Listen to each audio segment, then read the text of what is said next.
Good day, I'm Lorraine Mendez, and this is your JIS News for Tuesday, September 22. For the first time in history, the results for this year's CAPE and CSEC examinations will be released to candidates and ministries of education simultaneously. The news was revealed in a virtual CXC media briefing this morning.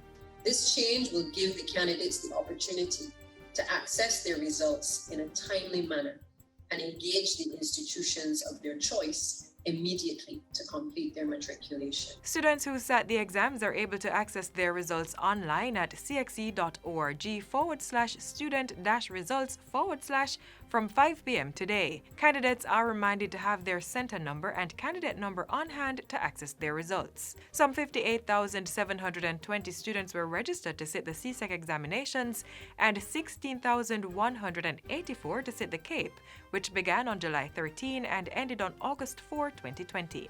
In the meantime, Education Minister Favour Williams is assuring the book industry that the necessary agreements on copyright and copying printed material in schools will be put in place in the shortest possible time.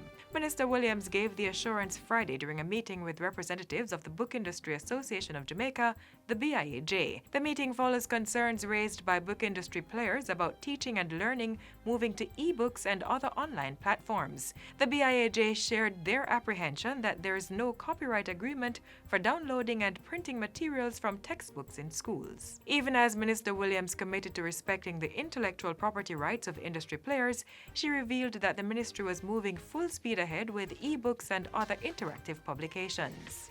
In other news, a tourism supplies hub is being developed to position Jamaica as the premier logistics center in the region for human capital and resources. The hub will focus on the training and certification of tourism workers, serving as suppliers for cruise and airlines, and resilience and technology support. Tourism Minister Edmund Bartlett says the hub would be a critical response to the cruise companies, which have indicated that they would like to secure supplies from Jamaica as well as additional workers. We have been in long discussions with our cruise partners, and although I cannot announce to you today the exact date when cruise will resume in Jamaica, I can tell you that we have been very vigorous in terms of our efforts to redefine the relationships between ourselves and the cruise. Mr. Bartlett made the announcement during Friday's Jamaica Hotel and Tourist Association's virtual annual general meeting. Minister Bartlett also revealed that work was being done on a global marketing campaign involving public and private sector players to position Jamaica as a COVID-19 resilient destination.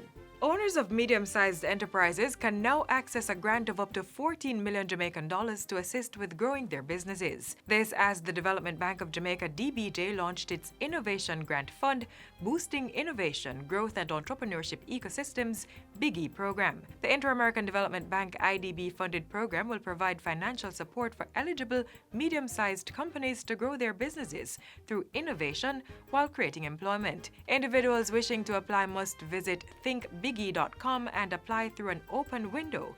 The application process involves participating in a project concept note and business plan competition. And finally, the National Land Agency has launched the newest version of the Jamaica Property Sales JAMPROP application. The upgraded version of JAMPROP provides subscribers access to property sales data for registered properties across Jamaica, as well as additional features. The new platform has expanded the flexibility and versatility of JAMPROP and now includes an integrated map, an e-commerce component, and buffer search. Through JAMPROP, subscribers can access data for transfers for registered properties, strata transfers, and registered mortgages. Subscribers may access the JAMPROP website through a yearly subscription of $75,000 or a 6-month plan for $40,000. And that's it for JIS News Today. I'm Lorraine Mendez. Thanks for watching.